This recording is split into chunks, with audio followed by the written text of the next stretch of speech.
What's up guys, welcome to Wasted Space, and we're back in Space Engineers, and today I've got a weapons concept sort of video for you, in that I'm working on a new weapon system, sort of loosely based on the Lotus, but aimed at correcting a few of its issues.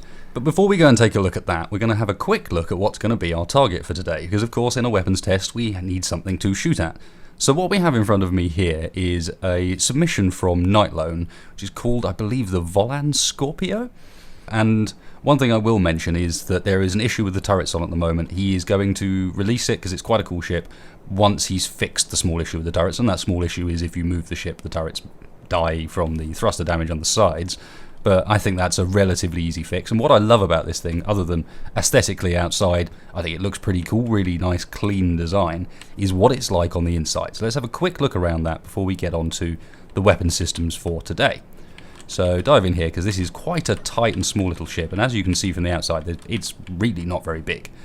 But still, he's managed to fit internally. Apologise for the door opening.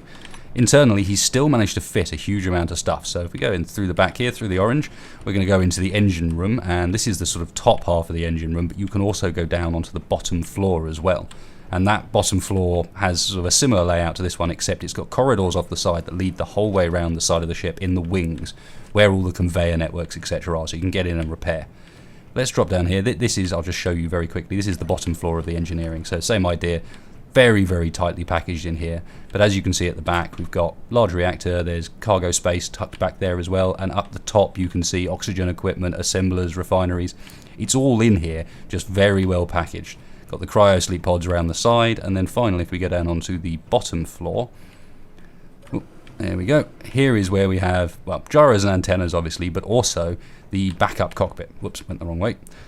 That backup cockpit tucked right down in the bowels of the ship, somewhere super safe. So you've got your med bay, you've got two control stations, and then you've also got the gravity for the ship down here.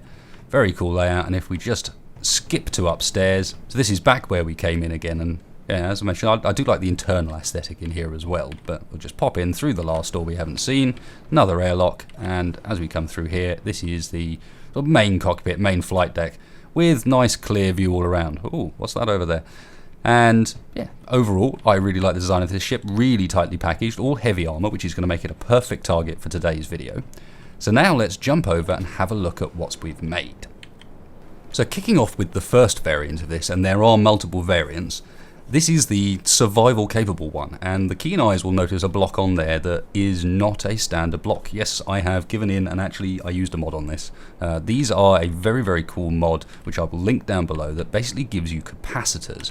So like a battery, they can recharge, but at the same time they recharge quite quickly, but with a massive power drain, and then they can only hold a very, very small amount of power. So they're great for missiles and things where you need bursts of power for small periods of time, and in exchange for that you are going to have to pay quite a lot to build them, quite a lot in power to charge them up, but they aren't anywhere near as slow to charge and as annoying as batteries, and of course they aren't anywhere near as expensive as reactors and don't require uranium. So as you can see on the front here, we have a four-pronged direct fire missile system with blast doors on the front in order to aid penetration, and then a line of missiles which are triggered to a sensor, line of warheads triggered to a sensor that are going to detonate these once they're deep inside the target. And that sensor's field runs along the length of the missile but not outside it. So the missile really needs to penetrate in before it'll blow up.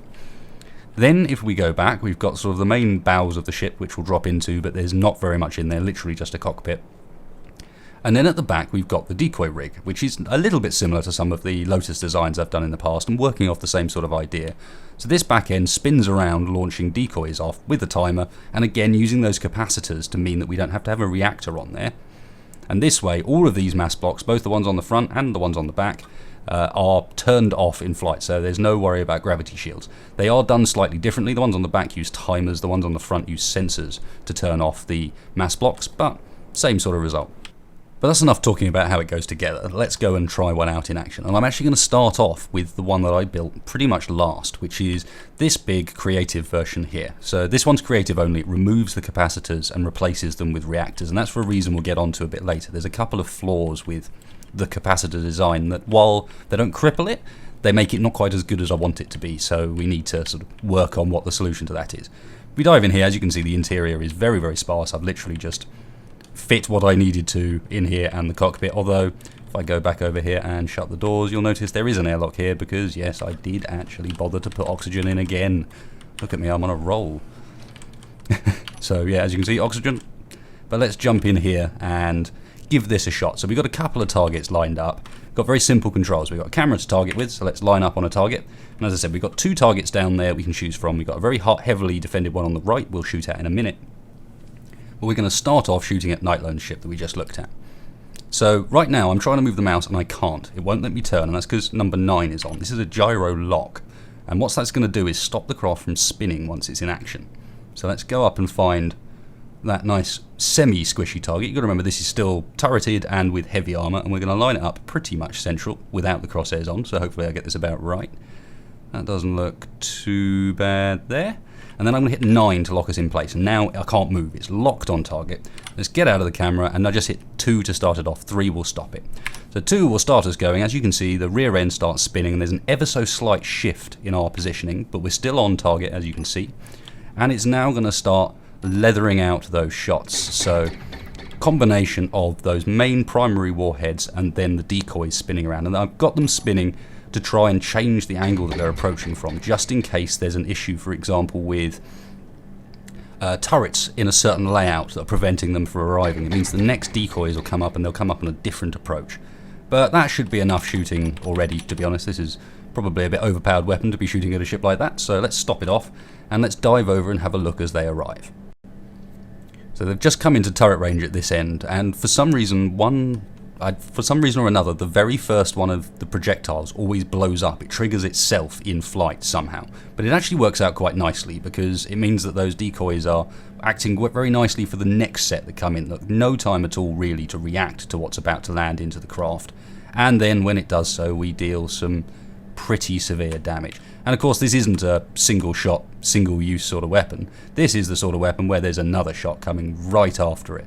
So anything caught in the crossfire is going to be having a pretty bad day. Now you saw the internal layout of this, very nicely made, very cleverly made, so it's just about still fighting back, but I wouldn't be wanting to fly that ship at the moment. I think we've got a cockpit left at the front, but did we manage to get down to the emergency cockpit down underneath?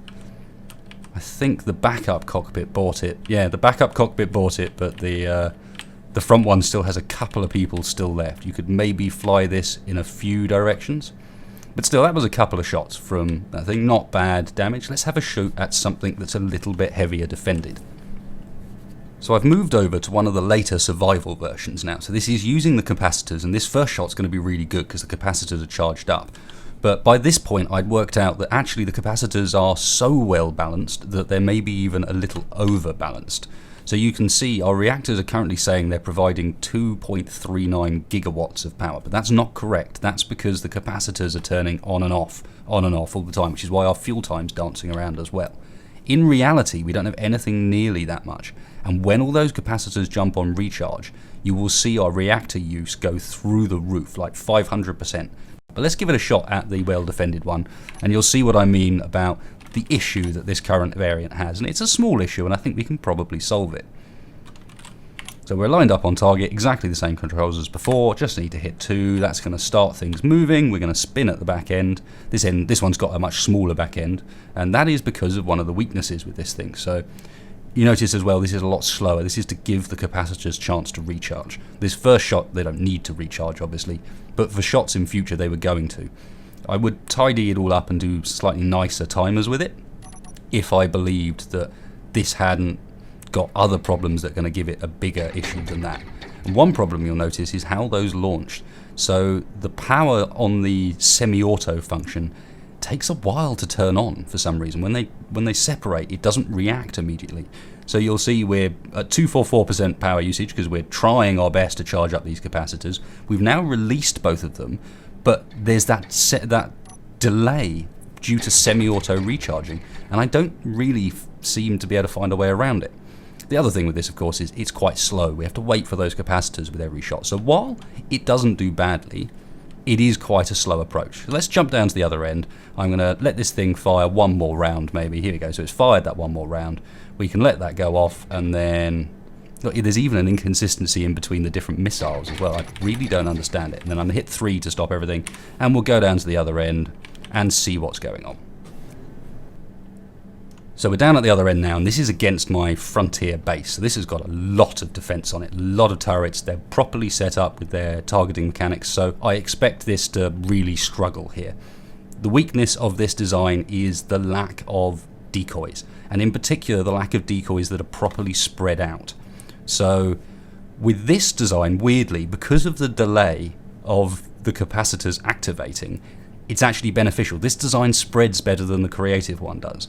The creative one doesn't spread very well but builds really quickly. The survival one spreads really well but doesn't build very quickly, and you've got this inconsistency with the capacitors. So you'll see here, these shots will come in and actually not do too badly. Occasionally some of them even make it the whole way in. But a lot of the time, something hits them en route. And even if I go and shoot pretty much every other design, they're all going to have this same problem. Not enough decoys to protect the warheads in the middle, too much inconsistency that means that they aren't all necessarily always placed the same place because the capacitors, and I believe batteries will do exactly the same thing, is the semi-auto function, isn't very consistent.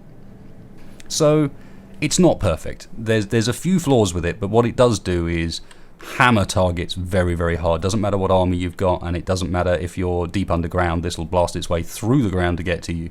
So from that perspective, I think I'm quite happy with how it sits. I think it has filled in the gap that the Death Lotus lacked, and if you were to combine this with the Death Lotus, then you've definitely got a nasty combination. The Death Lotus provides the cover, essentially, and the carpet bombing effect, and this thing comes streaking through the middle with those 4 missiles to really deliver the heavy damage. So as you can see, both on the easy start base and on some other targets, this thing can do some very severe damage if it's capable of reaching the target. And what I'd like you guys to help with really is, how can I solve this decoy spreading problem in an elegant fashion so it stays part of the same ship, stays sort of functional a bit like this, as a static launching weapon rather than like the missile. Also remember that we are coming 1 week now until the closing of the Planets competition, so if you've got anything you wanted to add in for that, anything you wanted to submit for that, make sure you get it in ASAP. I'm looking forward to starting doing the judging and getting some videos out where I can show you what's been entered, because there's been some cool stuff so far, and I'm absolutely sure this last week is going to be full of cool stuff as well, so really looking forward to that. Remember, the workshop link for this is down below, so go and have a play with it. It's good fun, just blowing big holes in stuff. And otherwise, thanks a lot for watching, guys. I will catch you next time.